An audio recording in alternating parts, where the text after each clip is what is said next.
Remember the fallen. So many of my comrades have fallen.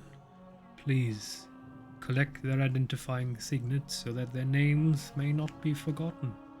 Alright. And there are 2 more quests here. Wait, what's that? Nope. Stop. And there's a spear. This spear appears to be in good shape, given the good condition of its former owner. Guardian Velomir mentioned to keep an eye out for useful materials. Perhaps a few of these spears, a few more, can be obtained from the Magma Sworn. Trinket. Spearhead. I was about to say we're going to get a spear, but no, it's a trinket. Okay, there's another quest called Coil of Heavy Rope. Alright. I mean, an item, it's the quest name, that's... well, never mind. Tying things together. Yeah, definitely, Anno. Reminding me. The style, the wording. This coil of heavy rope seems to be in good condition. Guardian Velomir said... oh, the same, okay. That's lazy Blizzard. Couldn't you have just maybe used a slight variation in text? Anyway.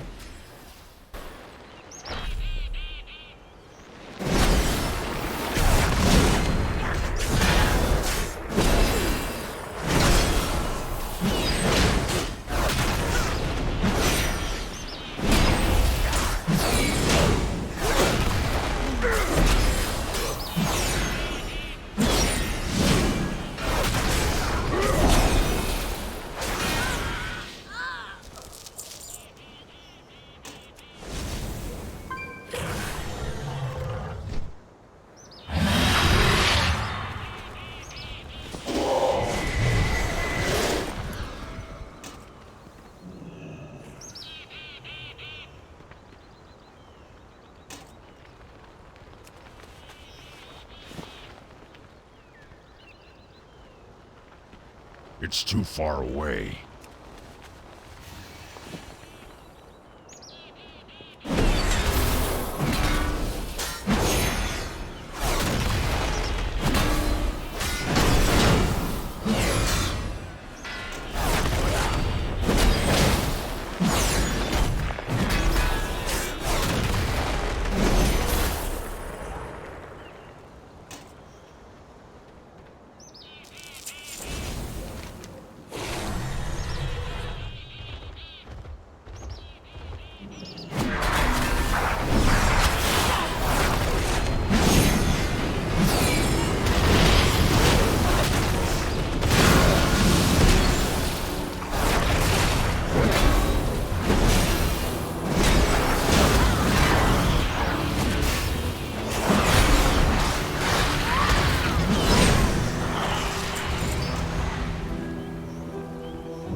Wait, where are the spears? Are we blind? Am I blind? I haven't seen a single spear yet. It's possible that another player took them already, but I'm not sure of that theory. Who is Arrow? Ah, you. Yeah, that's what's going to happen. You already know that one. So, where the heck are the spears? I can't find a single one on the ground. Hey? Okay. I have no idea what the problem is. Ah, those guys have spears. Okay, so we need to attack... Alright, the Magma Sworn. Okay, so we need to attack those. Right, the quest text.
come on, seriously?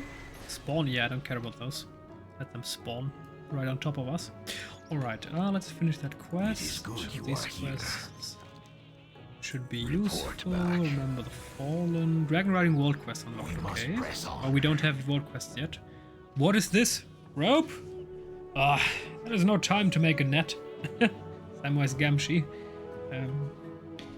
Does not think that that's a clever take, but always remind yourself of something. In The Lord of the Rings, in the books, it's actually the Lady and the Lord of Lothlorien who talk about that topic, the importance of good rope. And there's actually a conversation between an elf and Sam where they talk about rope. And if the elf would have known that Sam liked ropes, there was some time in Lothlorien. In the movie, it was like a day or so, it felt. But, yeah. In the books, the journey of the Fellowship takes, half a year or so? Something along the lines of that. And they spent some kind of time in Lothlorien. Yeah, and of course, we know how that one goes. And at the end of the day, the rope became quite important. Anyway, there are some old weapons that we could use with these. Good idea, Tyrell. These are perfect. The primalists. Clear the skies. You did well to gather those spears and rope. With them, we can ensure those haughty primalists will no longer rule the skies. There is a platform up the stairway with several siege scorpions. If you use the rope to string their bows and use the spears as ammunition, you should be able to strike the magma sworns dragons in the air.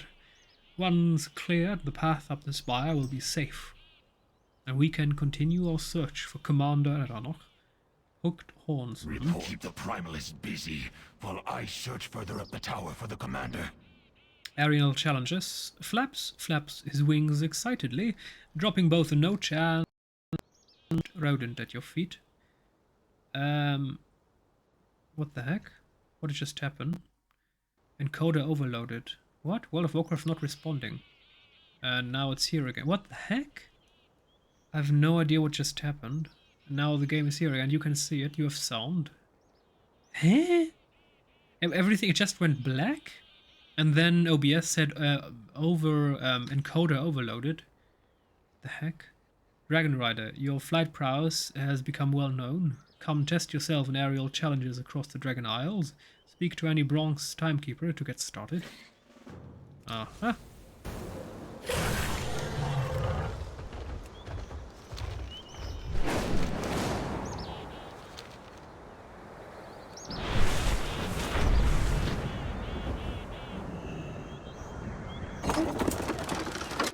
Oh, well, hello there. Alrighty. Where are the enemies?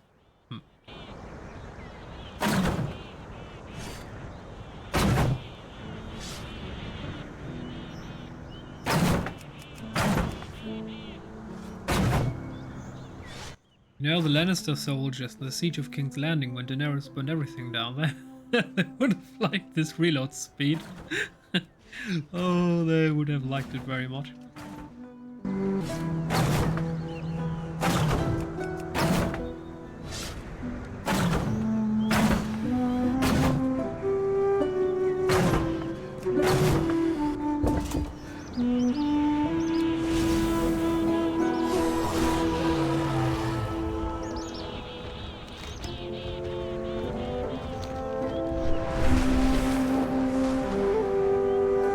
Over here!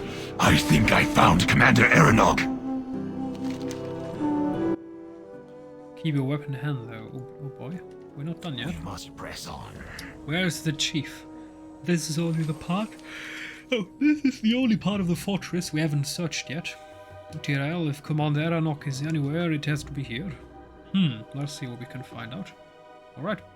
Report back.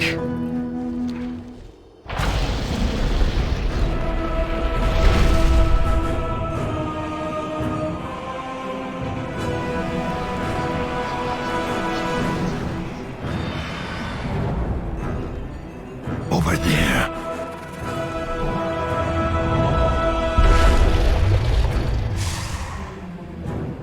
Your guards did not join our ranks as expected, Aranog. I am not concerned.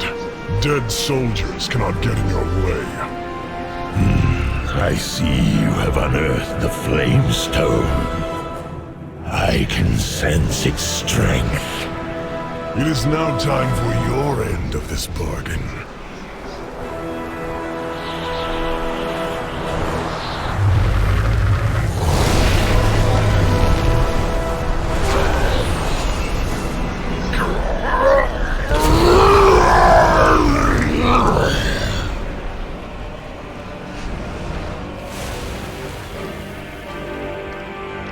Arise, Primalist Aranog. I pledge this power to free my kind from the leash of the aspects. Then go, while I turn this wretched Titan-stained place into ashes!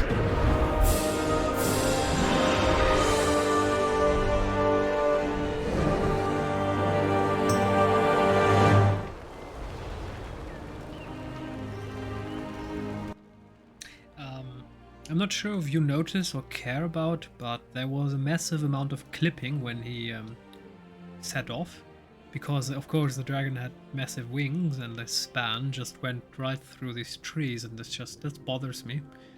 In a game where it's non-scripted, that's okay, but in a scripted cinematic, in a pre-rendered cinematic probably, I mean, I'm not sure if it's pre-rendered, but at least all the triggers and it is a scripted cinematic in the sense that the dialogue and the animations and all of that is predetermined, and which character does what at what time.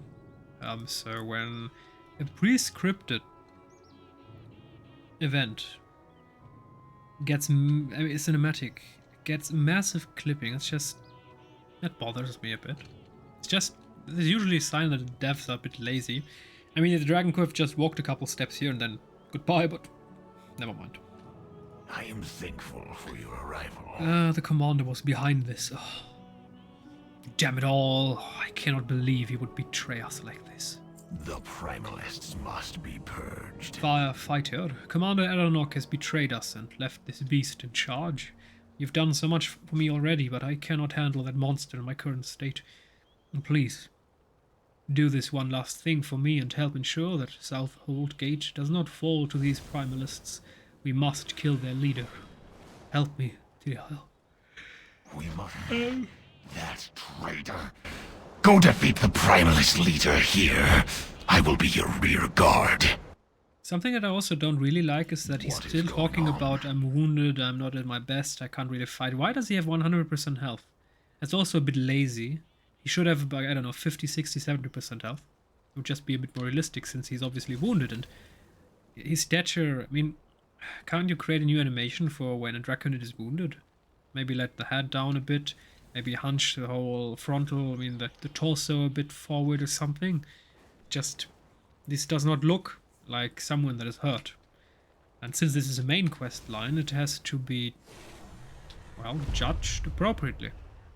And if I judge other games, for example, I mean, taking Red Dead Redemption is a bit of a problem since it's a single-player game versus MMORPG. And obviously in MMORPG, you have another problem, and that is simply the mass of things you have to consider and the processing power of the people playing your game. But this is definitely in the range of this could have been done with a relatively low amount of effort, simply because you could reuse such a text, such an animation often, since these are the main creatures of the add-on, and obviously there are many situations where you could have used some hurt, hunched state. And there is no wound on him. He's a pristine guy. There's no flesh wound or something. There's just nothing. It's just, yeah, it's just a bit lazy. This model was created and now it's being reused with minimal changes. That's just a bit of a shame. Animations can go a long way, especially Red Dead Redemption proved that. If you have a decent amount of animations for various situations, the immersion that one feels whilst playing a game massively increases. Your death will be agony!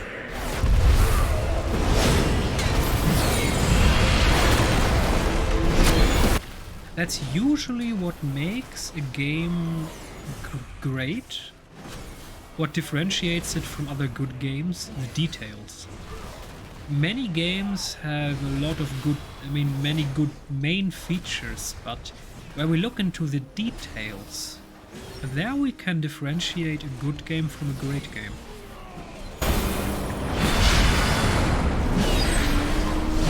Back to the element. So I have no idea with this Ruby Whelpling.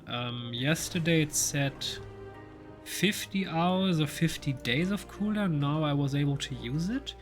Maybe because it was a new situation, I don't know. I'm not sure what the Ruby Whelpling now learned. I have no idea how this item functions. Inspect your target situation, teaching them how to be helpful. One day, it says 1 day cooldown there. So I have no idea what this is about. With their leader dead, these primals should be easy for reinforcements from Valjakin to clear out. Report back. The primalist threat has been diminished, Tirael. Forces from Valdrakken will be headed in soon and can clean up any remnants. You should head back to the city and inform Captain Drine of what has happened. She will be interested to know what occurred here with Commander Eranok.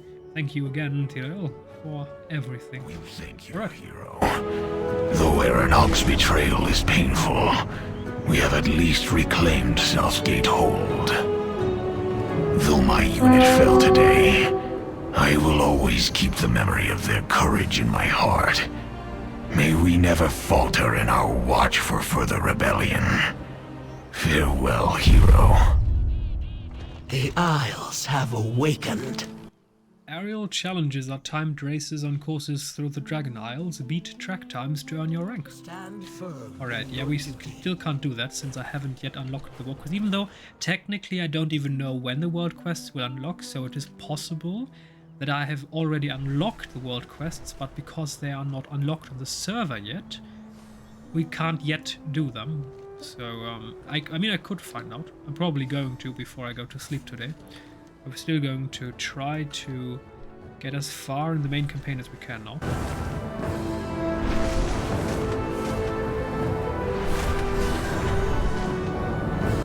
So what I mean with available is that the add-on released, but not all features are yet available.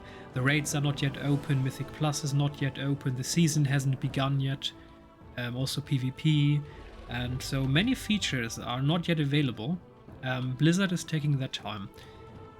They have several reasons for that. One of the reasons is, that's at least the reason they talked about, is that they don't want people to panic and feel the need to play 20 hours a day because they need to get item level, I don't know, 380 in the first week, or they're just going to be so far behind everyone else. So they're trying to take it a bit slower, give everyone the chance 1, 2, 3 weeks to quest and have a bit of fun and exploring, and then they're going to start this whole competitive era. And I kind of like that. I'm not a fan of, oh, in the first week you need 5 raid kills or your gear level will not allow you to get into other groups in the next week after that. Yeah, that kind of sucks. I mean, I'm still not sure if item level is truly... I mean, what I'm going to tell you is kind of a hot take. I'm not sure if item level is the best thing in an MMORPG. I'm not sure if you even need to differentiate. You could also try to create a system based on skill, where you have certain abilities that need to be used in conjunction, meaning at the end of day that a good player could easily play a new character and he could instantly rule, and that wouldn't create this massive gap in the community, because if you haven't spent 2 months farming items, you can't be good. So I'd rather have a skill-based gameplay system than a luck/grind-based system. The problem, of course, is item level. It's an incentive. For example, if you I mean, I was about to say, picture other humans playing games or yourself. You're going to notice that when you have the feeling of a reward, the feeling of an accomplishment, then you're going to feel euphoria, you're going to feel positive emotions. And that is what item level is about. Item level is supposed to tell you, oh my goodness, look, another level. Oh my goodness, look, 372, not 353. Are you seeing that? It's a bigger number. It's a bigger number. Oh my goodness. And that's the basic psychology behind this. And it works pretty well. It has worked for many years, and it will work in many years to come. And it's a very effective way of making sure that people come back continuously. You might have noticed Blizzard, every couple months, they're going to add in a new patch where they change the item level. So you reach the max, then Blizzard comes and says, yo, what's up? You know what? Now you can do all of that again, and you're going to get 20 item level higher. Genius plan. And it's a system that works very well. It still doesn't mean that it's the best system available, but of course that leads to people continuously playing the game, which means that since this is a subscription-based game, there is a continuous flow of income, of revenue for Blizzard. And if you have a purely skill-based concept, and if you do not have this massive influx of feelings in terms of accomplishment, because look, a higher number, look, 300, not 283, oh, magnificent. Yeah, that could lead to people playing the game for a month and then quitting. So there are several arguments, pro and contra, and I can see why nobody's changing the system, but still, it's an elitist system that mainly requires grind or pay to win. Of course, there are many pay to win games where if people don't want to grind, they can just cash out $1,000 and instantly get high level. For example, Star Wars Galaxy of Heroes did that. It was theoretically possible to play in the top level without spending money, but you had to play every day continuously. You had to achieve PvP rank 1 every day continuously without delay, and it was either grind or pay a shitload of money. And in MMORPGs, especially in World of Warcraft, there isn't that much in terms of pay to win. There is actually pay to win, do not forget that. We have several pay to win mechanics in World of Warcraft. First, you can instantly get a level up by paying Blizzard 60 euros, and you can buy gold with real money. You can buy tokens and you can sell the tokens. And via the tokens you can buy bind on equipped epic gear from raids. So we do, some people are denying that, but no, we do have pay to win in World of Warcraft. You can pay and you will get non-cosmetic, actually useful, actually powerful raid level gear that you can buy. You see, there are games, for example League of Legends, where you only get purely cosmetic stuff that you can buy. What does it mean? It means that no matter how much cash you're going to pay, it's not going to help you with your gameplay. It will not make you deal more damage or have better gear. It's purely cosmetic. So it's purely look. It just changes something that will not directly affect the gameplay. And that is the main difference. And in World of Warcraft we have a massive amount of gameplay changed if someone just spends $1 million gold and then instantly has a full equipped epic char that can rule on Mythic. And I don't like that. I can see why they did that. There was a massive gold selling community in World of Warcraft, and Blizzard never really got a hold of that. And they were making a lot of money. So Blizzard thought themselves, okay, why not? So there are people who are willing to pay for gold, and we want that money. So we are going to offer them, hey, you give us money and you're going to get gold. And that was Blizzard's attempt at first at making money. It's always the main incentive. It's a company in capitalism. The first incentive is always they'll earn money. And that's okay. The question just is how, and do you need to trample any principles that you previously had in order to get more money? And when you reach a certain point where you just chat on your principles, then that is the point where maybe you should consider to stop. Maybe. Anyway, there is a little anecdote, a story. I once played in Wrath of the Lich King. I remember there was my old guildmaster, actually. Was it my guildmaster or an officer? One of the leading members of the guild, where I co-led as a raid lead. And he got a temp ban, so temporary ban. Because 2.5 years ago, before that ban, he bought gold from someone. That was when still Burning Crusade happened. So, interestingly enough, Blizzard was actually banning people because of gold selling / buying. That was years ago. That was a bit surprising, especially since at first I remember when he got banned, he wasn't given any reason. He was just told that he somehow was not following the TOS, the terms of service, and that his the service of account was suspended for a certain duration. It wasn't a permanent ban, it was just a temporary ban. And then he, well, talked to support since he had a lot on that account, and he spent a lot of time playing the game, and he also invested a lot of money into the game, obviously, since he was subbed since Classic, so he was a veteran, loyal player, you could say. And then, after talking hours and hours and hours to members of the Blizzard team, one told him the exact breach of terms of service. And then he figured, oh, alright, I bought gold years ago. And that was kind of surprising because he didn't think it possible that years after he bought the gold, that he would be punished for it. Anyway, we do have to report in. Valdrakken is under my Adanok protection. joined the Primalists, Flame and Scale. This is a terrible development. However, you were able to prevent them from taking Southhold Gate. That is no small feat. I appreciate your service to Valdrakken, Tyrell. It will not be forgotten. I require a moment of your time, hero. Oh boy. I promise it shall not be wasted.